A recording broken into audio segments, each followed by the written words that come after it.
Olá, sou a professora Marido Virges.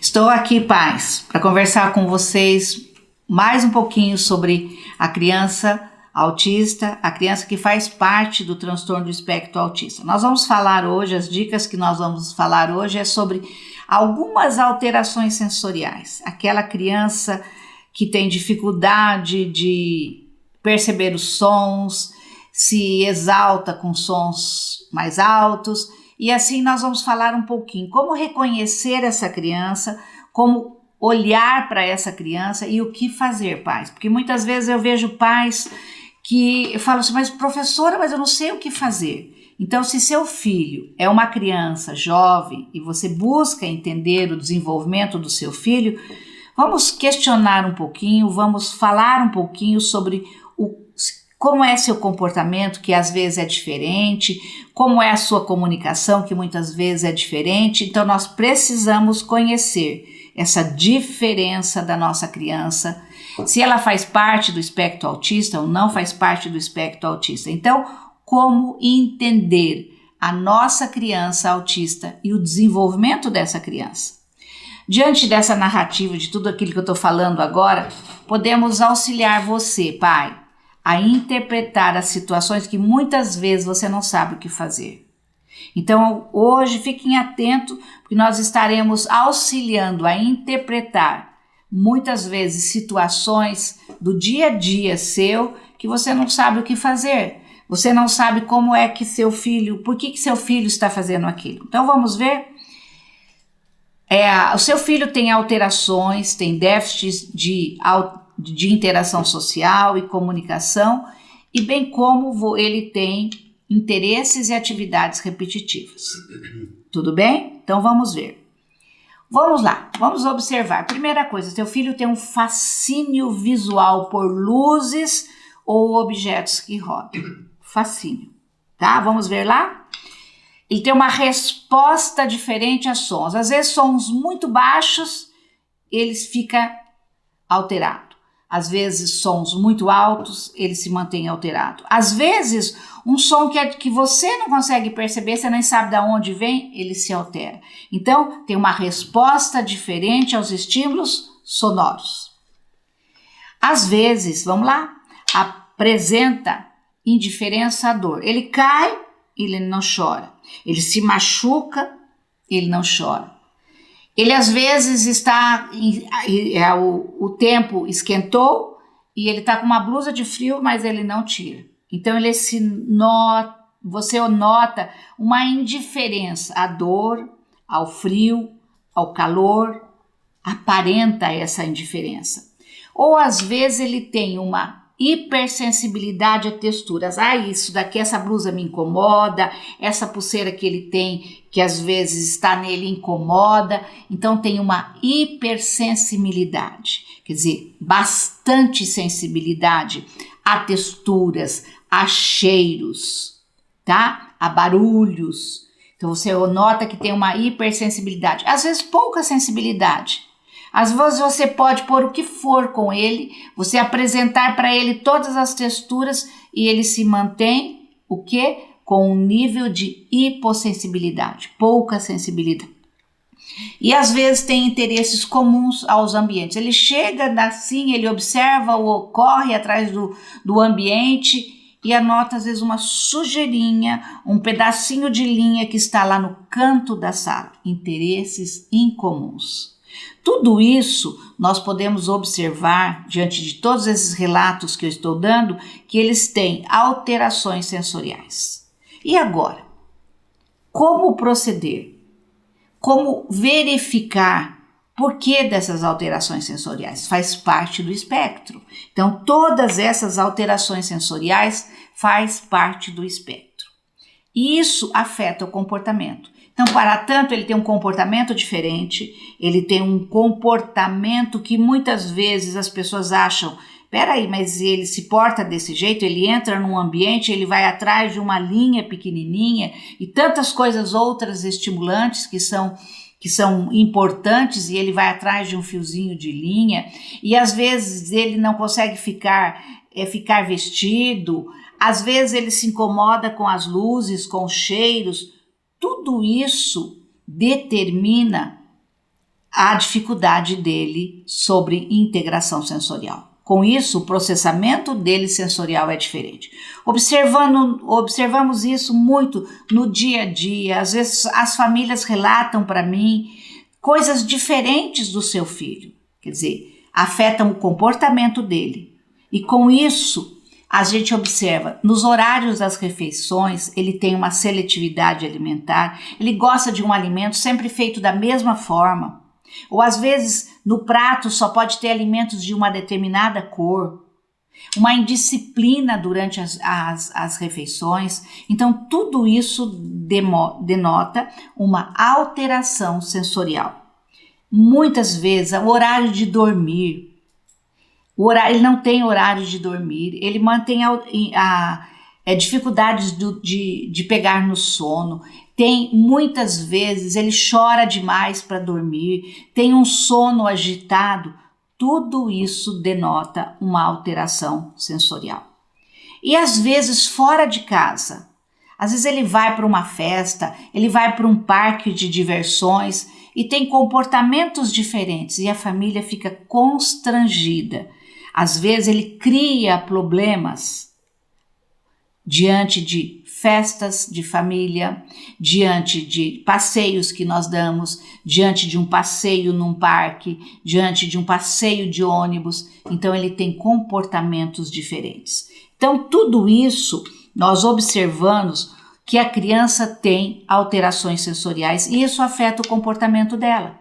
Então às vezes eu vejo famílias que não querem mais sair com seus filhos, têm dificuldade de interagir, porque a criança não consegue fazer esses ajustes com o meio ambiente. Então eles têm auto e heteroagressão, quer dizer, não sabe como se portar, eles começam a agredir outras pessoas, ele começa a se autoagredir, ele não gosta do contato físico, ele tem um equilíbrio inadequado, ele anda na ponta dos pés.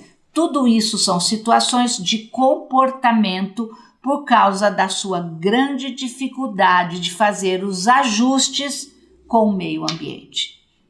Para nós é simples. Por exemplo, você deve estar sentada assistindo este vídeo, você tem luminosidade ao redor, tem a luminosidade da tela, tem sons diferentes, tem estímulos diferentes fora o contato da televisão, o contato com o computador. Então, quantas coisas, mas você tem um comportamento para poder discriminar todas essas alterações que existem no meio ambiente. Mas a nossa criança autista, ela não consegue fazer essa discriminação e, consequentemente, afeta o comportamento dela e com isso ela mantém alguns comportamentos que os pais falam, mas peraí, mas ele anda na ponta dos pés, mas ele tem uma sensibilidade a luzes, ele tem um fascínio por luzes. Então os pais relatam sempre isso. E o que eu posso falar?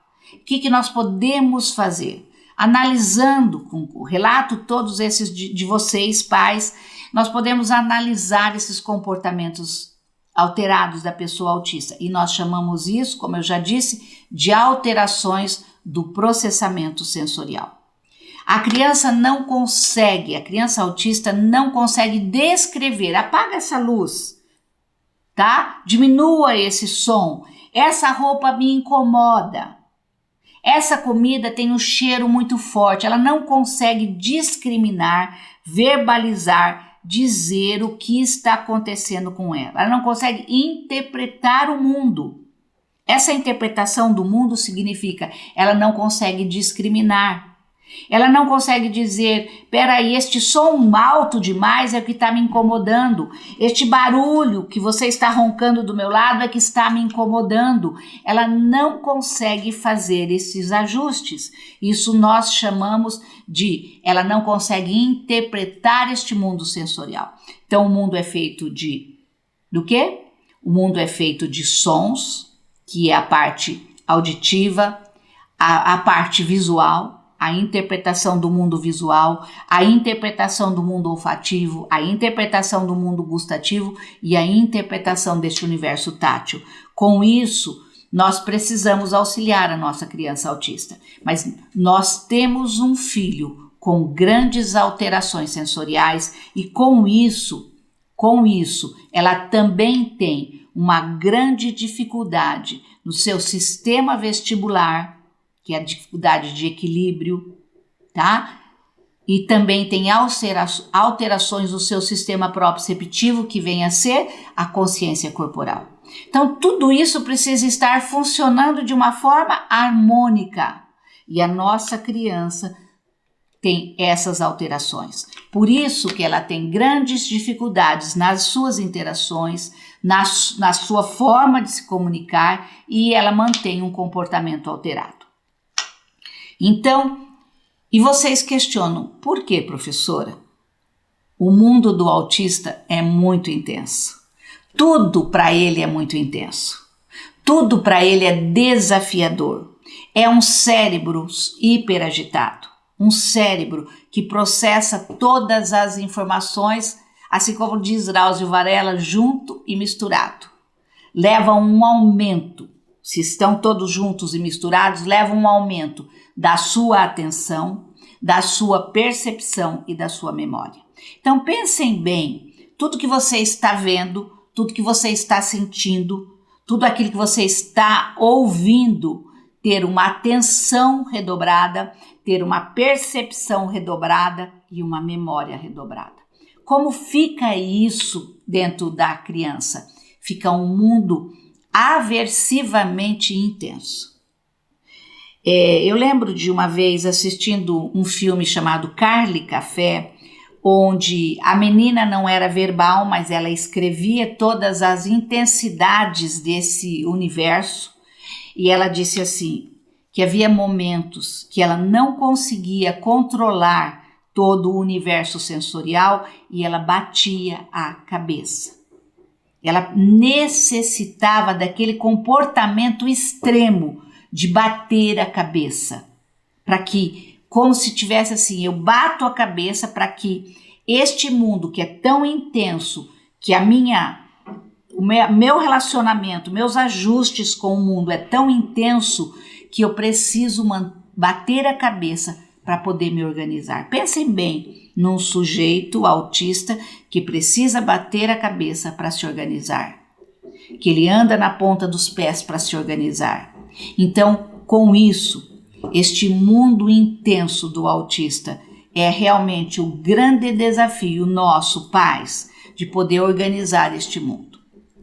Outra coisa também que a nossa criança autista tem uma capacidade, muitas vezes, uma capacidade reduzida de integrar todas as informações sensoriais em diferentes modalidades. Uma capacidade reduzida, ele não consegue interpretar este mundo. Ele não consegue interpretar a intensidade de sons altos como de sons baixos, de cheiros fortes como de cheiros mais suaves. Não consegue interpretar a intensidade de estímulos visuais, nem os fortes, nem os mais fracos. Então, com isso, o que fazer? O que fazer diante dessa dificuldade de processamento sensorial? Então, a gente percebe, primeiramente, o que fazer? Primeiro, buscar ajuda técnica para melhorar esses comportamentos alterados. Quando eu falo de buscar ajuda técnica, eu estou dando tantas dicas para vocês, mas quando a criança tem muitas alterações, busque um terapeuta ocupacional. Busca uma fonte de informações, de mais conhecimento. Primeiro, buscar ajuda técnica de um terapeuta ocupacional. Segundo, vamos organizar em família este mundo da criança. Lembrando que essa criança não consegue discriminar, perceber, sentir os estímulos ambientais. Então, nós podemos auxiliar em família. Então, o que fazer como família?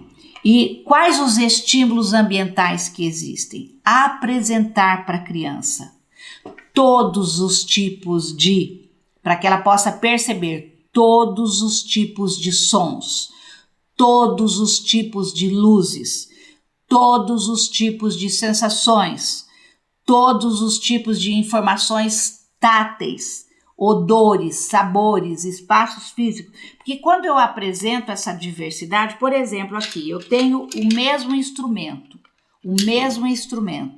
tá? Que é um chocalho. Tudo bem? Só que aqui o chocalho, um é de madeira e o outro é de plástico. Enquanto aqui nós estamos fazendo a criança discriminar. Olha o barulho deste chocalho, tá? De madeira. E olha de plástico. São intensidades diferentes. Então eu tenho que apresentar para que a criança possa se acomodar, possa reconhecer. Ah, professor, então eu apresento todos os sons e ele vai diminuir essa alteração por sons? Nós vamos auxiliar. Não é um passe de mágica. Eu já cansei de falar para vocês. Tudo que nós fazemos é assim, sistematicamente para diminuir essa intensidade. Tá? Mas nós não fazemos. Eu faço e acontece, como se fosse uma pergunta e resposta. Isso não acontece dessa forma. Então, algumas dicas para poder diminuir essas alterações sensoriais. Então, como auxiliar o nosso filho? Como auxiliar a criança que é autista, que tem grandes dificuldades das integrações sensoriais, no seu processamento sensorial. Primeiramente, vamos lá. Uma criança que corre demais, é agitada, anda nas pontas dos pés. Quando você sai com ela num espaço mais livre, quando você vê a criança está correndo, tá? Então vamos lá? O que nós podemos auxiliar? Qual a nossa dica de hoje? Apresente a ele um caminho sensorial com obstáculos. Por exemplo, sensações diferentes. Então ele vai andar na grama, ele vai andar na areia, ele vai andar na terra, ele vai andar com substâncias geladas, com substâncias mais quentes. Apresente um caminho para essa criança. Apresente. Nessas situações, apresente não só com os pés, para que ele possa rolar, para que ele possa não só andar, mas rolar, interagir, realizar um planejamento motor. Andar com a palma das mãos, de joelhos, andar, rolando, pulando. Tudo isso é uma forma de interagir e com isso eu estou dando para ele a oportunidade de melhorar essa sensibilidade que ele tem com relação a andar na ponta dos pés ou andar correndo. Quando eu apresento o mundo, é como se diz assim, eu estou passando informações a nível neural para você perceber, para você discriminar, para você sentir e para você melhorar essa conduta. Melhorar. Filho, olha o que eu estou fazendo com você. Estou mostrando para você um caminho sensorial para diminuir essa intensidade, ok? Primeiro, não gosta de barulho, não gosta de luzes, não gosta de cheiros. O que eu vou fazer para isso? Nossa, professora, tenha um canto da casa, um cantinho da casa. Tenha saquinhos, um saquinho de sons. Tenha algumas essências, isso você mostra para ele, mas nesse cantinho. Mostre para eles as diferentes essências. Mostre para ele, para que ele possa ter intensidades diferentes dos cheiros. Para que ele tenha, muitas vezes você faça ele provar determinados alimentos, mas às vezes ele não quer, mas passe ao redor. Passe para que ele possa, pelo menos, sentir determinados paladares. Porque eu posso, até com os lábios, eu posso sentir determinados paladares. Então você está apresentando para ele cheiros, olfatos, luzes, tá? Atividades onde ele pode sentir, pegar, objetos diferentes para ele. Tenha sempre, eu sempre falo isso, já apresentei várias vezes, tenha sempre um objeto de interesse da criança nesse cantinho dele, para que ele possa se acomodar sensorialmente. Então eu apresentei algumas dicas sobre o caminho sensorial para aquele que corre demais. Apresentei para vocês um cantinho da casa para a criança possa se organizar e você possa discriminar os diversos objetos para que a criança possa perceber, sentir os diferentes objetos, para que ela possa ter no cérebro todas essas informações. Ele não consegue interagir com roupas, ele não consegue interagir com sapatos. Apresente para ele as diferentes sensações táteis. De que jeito? Com tecidos diferentes. Faça massagem nos pés, no corpo, cremes diferentes, talcos, diferentes temperaturas, tá? O frio, o morno, o mais quente, tá? Apresente para ele. Eu estou dando informações para que ele possa realmente interagir com roupas, com sapatos. E às vezes eu vejo criança que não quer ficar calçada, ou às vezes fica calçada e não quer tirar. Então mostre para ele, faça ele sentir essa consciência corporal do seu pezinho, faça massagem, apresente para ele, coloque uma meia com maior pressão, coloque uma meia maior, mais larga, para ele sentir as diferentes sensações. E com isso eu estou apresentando todas essas dicas sensoriais para fazer o seu filho reconhecer o universo que ele tem, reconhecer o mundo que rodeia ele e para que ele possa interpretar este mundo. Todas essas atividades se organizam na pessoa ateia e você está organizando a sua sensibilidade sensorial. Todas essas atividades ajudam e organizam a criança ateia. Com relação à sensibilidade que ela tem, que pode ser muita ou pouca, hiper ou hipossensibilidade. Lembrando sempre que em todas essas atividades, em todas essas dicas que eu dei, tem uma coisa muito importante que chama-se afetividade. Não faça como se fosse paz, não faça isso como se fosse uma aula, faça com afetividade, para que a criança possa sentir segura e confortável ao seu lado. Meu muito obrigado, professora Maria do Virges.